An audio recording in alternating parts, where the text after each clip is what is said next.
So a day in the life of Kari. Today is a work day where I am going to fill in at a funeral home. So we're going to follow throughout the day and see what I run into today. So I get up super early. Today was 4:45. Most of the time it's 5 or 5:15 because my littles will usually wake up and want to come snuggle for a little bit. So in order for me to get my morning workout in, I allot for some snuggle time for me to have to stop working out or get done working out and then spend a few minutes with them. So I give up a little sleep for that. I've balanced that. That works best for us and me over time because I get really cranky if I don't get to do my workout. So usually I am up and I do Beachbody on demand. That way I can bounce all over the place because I get really bored if I do the same thing too many days in a row. So I'm going to work out, and yes, I usually wear a stocking cap when I work out. I feel like it gives me a better sweat. Then I'm going to get my shower, get ready, and we'll go from there. So fresh out of the shower, in the laundry area now, and I'm going to be ironing some pants. I have found that dry cleaning, of course, is the best way to have clothing, but if I get dry clean only clothing, then it's a perpetual trying to get to a dry cleaner, trying to have the right color suit for the right place. I work at some places that want you to wear a certain color suit on certain days. So I have found that I get some nice friendly washable pants, and the jackets I will dry clean, but the pants I can wash and I can press at home. Saves a lot of time.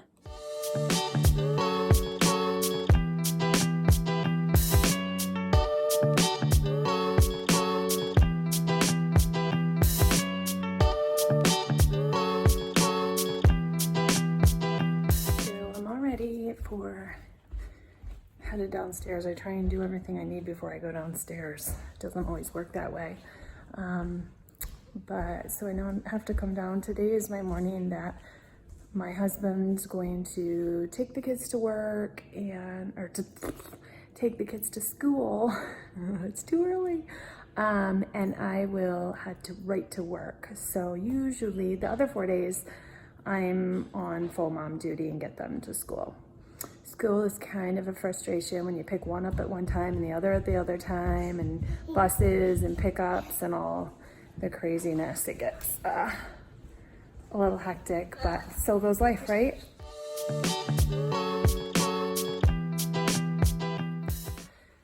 Some days these kids are up at 5 when I get up. Some days I have to go wake them up. If I wake them up, then I don't get out of the door quite as quickly because they want to snuggle.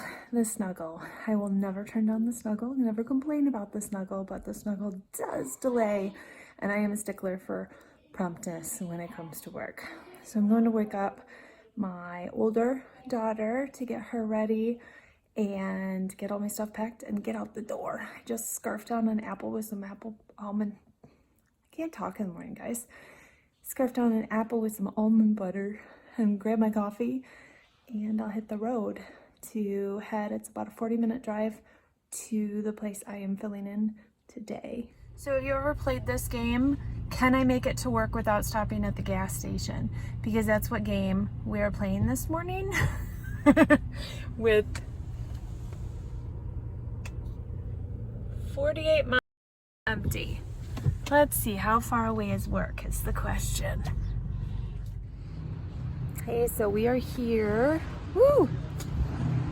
At work, and there are 2 services that are going to be happening today. So there are part-time staff, which are the guys and ladies who park cars and they get everything lined up, set up.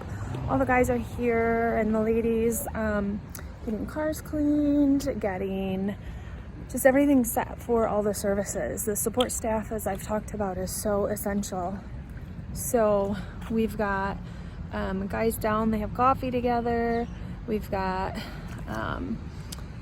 the coach is here and they're getting things loaded up. So flowers and all the stationery, you know, register books, things like that. I'm getting them ready to head out.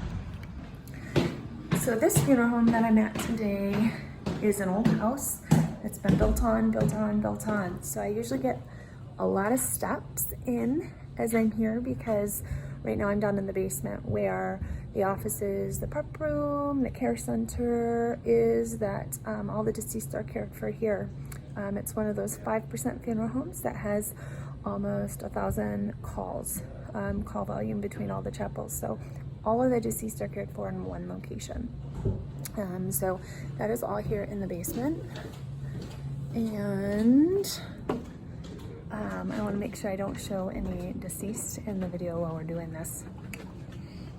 Hey, some mornings you may come in to this location and there'd be cots and deceased everywhere, like on cots sitting and on tables getting ready to be put in their caskets and getting ready for ID views. So there's lots of tables for all the deceased that could be in.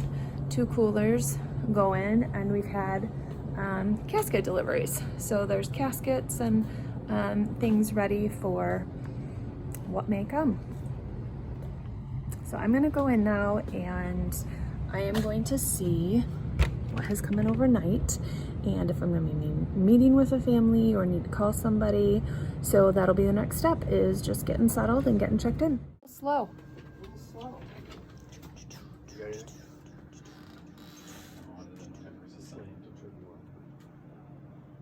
And once we do some chat with each other and talk about our nights and catch up and everything, we go and see what is going on for the day. So we come over and all the new calls will be laid out for the day, and we see who needs to be called and who we need to set up appointments for. This morning is one of those mornings where I don't have a family member to see immediately and I'm not out on a service. And so I'm helping answer phone calls. A lot of inquiries come through on pricing and just general questions. And so I am just catching up on some other work, and I'm going to be waiting on a call from a family member of a gentleman that died 2 days ago who's supposed to be calling in so that I can set up an appointment with him. So I am drinking my coffee, and I'm doing a career day coming up, so I'm working on a handout for the high school students for the career day and just working on some other random things. So this is what we do here. One of those days kind of might be a long one just because there's not a lot going on. I'm going to show you around a little. So this is cremated remains area. Got all these tools to open different urns, open the boxes when they come back from the crematory, to remove the bag that has the cremated remains in it. We got storage. We got all sorts of things that a funeral home may need. Plastics, plastic garments, organized and ready to go. Nice big stockpile of gloves. So usually you would think I would have a lot to do, depending, but it is a slow day here. So I'm gonna go check in the prep room here and see what is going on, see who's here, and just chat with somebody. So that's some of the times all you do. If you have a slow half hour or something, you go and you can catch up on work. But if there's no work to catch up on, sometimes you just go build relationships with people and catch up on, you know, personal, what'd you do last night, and everything. So relationships are a big part of it, and getting to know who you're working alongside of. So back in the day, before GPS and all of that, you'll usually find a ginormous map or some kind of map of the town that you're in, because back in the day you would get a call and you'd be like, okay, I have to go to this street to go to this street, and you would find it on the map so you knew how to get anywhere to go on a house call to a home or residence when there was a death. So you'll often see maps, or used to see maps like this at funeral homes. I think we're gonna do 2 days in the work life of Kari, because Honestly, the phone's hardly even ringing today, so there's just not much work for me to do. But what I'm doing is wandering upstairs to just kind of show you the space. So we've got one chapel and sitting rooms. If you notice, one more chapel. It's an old funeral home that smells like a funeral home and has just a lot of compartmentalized areas because it was an old house that has been built on and built up and built out into all these different spaces. So we've got a board that shows kind of what's going on for the day, merchandise, front door, reception, lounge, bathrooms, clergy room. So as I said, this is a big space. So we also have, lights are off in here. One chapel, two chapels, two more chapel setups. So when you do a high volume, you may have 4 visitations or 5 visitations going on at a time.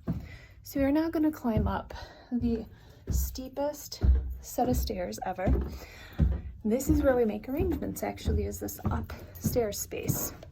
So this is where we would meet a family. We've got 5 small rooms. It's our 5, 1, 2, 3, 4. I think there's 5 small areas along with this larger one. This one has all the urns set up, the stationery packet set up. Then I'm winded from the stairs. Do you hear that? And I do cardio. Then there's kind of the selection room, which has more caskets and things. Also upstairs is a director's. Here, will come along with me. So there's more arrangement spaces, so we can have multiple arrangements going on. We've got a desk for us to work on up here, manager, offices, and the pre-need department is up here. So, just back at the end of the hall. So the nice thing, what I love about the pre-need department here, we've got one person, well, they've got 2 people that are very much they go out and they meet with families and people come in and meet with them. One of the gentlemen has been in the top 10 highest sales in the country for the last few years for the company that he sells for, which is pretty impressive. So I really like listening to how he speaks to families and what he talks about and the plans that they put together. He is not high pressure sales, but I think that's why he does do so many pre-fundings, is because he talks through the options with people and explains things very clearly to the point that people understand they don't have to just do an immediate cremation. There's maybe other things we can assist them with, or they understand maybe the value in a memorial service or in a gathering. So they get all their options in a well planned out, spoke out way. So I've enjoyed listening to him. Another pre-need person does a lot of social events, like taking veterans to the National Cemetery to view it, and just interacting with the community a lot. And so everyone has their roles and kind of what they do. And so it's interesting watching how the staffing plays out in a larger firm. Hey guys, so we are back with round 2 of this. Didn't think you needed to see me working out and stuff again, but 5 a.m. alarm again. And I've been running up and down. It's an early morning again where I try and get out of here super early to get to the funeral home I'm at today. And so today is one of those days where we have a babysitter, nanny type person come in the morning for 2 hours with the kids and get them off to school and get everything done. So we'll get to work this morning and see if there's any deaths over the night and see what we're going to be doing for the day. you know, it's one of those things people think, oh, you just want people to die. Well, people die. So I've always said we don't want people to die, but people do die. We just hope they call us, you know, whatever funeral home I'm with. So we don't wish death. We just hope that people choose to entrust us with their loved ones wherever we're at whichever funeral home I'm, you know, working for. So I leave in like 3 minutes. I'm a little behind. And so we'll catch up at work and see what's going on for the day. All right, so day 2, let's see if we have any work to do when we get in here.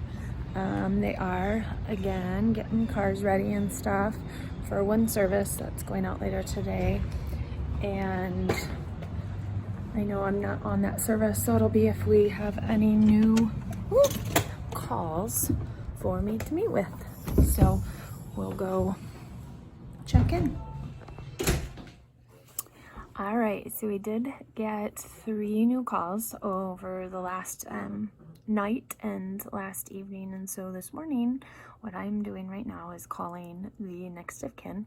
I am setting up appointments with them and kind of just briefly discussing what their service choices might be and giving them information that they would need to maybe bring with them, clothing if it's a burial, social security numbers, just different information that they might not know off the top of their head, and just prompting them and having a brief introductory discussion about just service options and such.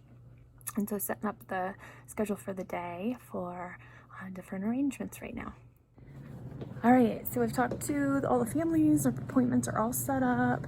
The big question that we try and get ahead is if we have permission to embalm or not. And see all the empty caskets and things that are behind waiting.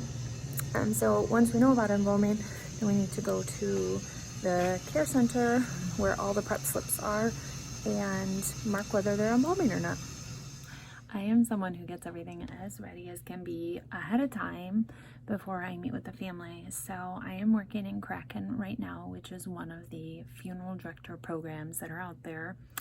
And I am getting all of the information about the deceased that I am going to be meeting with the family of. And so I update everything in there that I know. I know that this individual is going to be buried, so I can get a contract started. I can get the checklists updated to where I know they need to be. So I do as much as I can beforehand. To get my folder ready to meet with the family, I go through and get all of the papers that I'm gonna need. There's like family reminder lists of things that I'm gonna send them homework with, casket price list, general price list, which by law needs to be given, payment policies. There's also, if you know it's gonna be, let's see, if you know it's gonna be cremation, then I grab my cremation authorization form, arrangement checklists. So paperwork for everything. You might need to do identification forms if it's a cremation. So all different papers, but I get them all, put them in a folder and get them ready to meet the family. So it's approaching arrangement time, so I am headed upstairs because I like to be by the door when the family comes in so they don't feel like they are coming at the wrong time or anything. I like to greet them and walk them in and welcome them. So I'm headed up to meet with them now. Okay, so I just stepped out of my arrangement and I'm here going to work at the computer. I say this about a lot of families, but I like this family so much. We've been laughing and just sharing and kind of going through the life of the person, and that's my favorite part, is getting to hear all the cool things about their life and the things they've done and what made them unique. So I just love that part. So now I'm stepping out. We're gonna look at the obituary. The family has emailed me an obituary they started, so I don't start one from scratch today, which is what I often do. So I'm just pulling that up on the computer, and I am going to then type in the service information that that we have come up with and go from there. So I am still working on the obituary and getting some things fine-tuned. Entering information, getting contracts ready. I need to call the cemetery to confirm a day and time, and I need to check the schedule here at the funeral home for day and time of visitation and service for the deceased. So there's several phone calls and follow-up items to do right now to make sure that the schedule looks good. I've done corrections with the obituaries, finishing up. I'm running down now to run a credit card. Kind of the harder part of what we do is doing the financials and taking money. It's sometimes a weird conversation, but it's part of allowing us to continue doing the work we do, is people paying their bills. I have finished with my arrangement. Now I go into finish mode.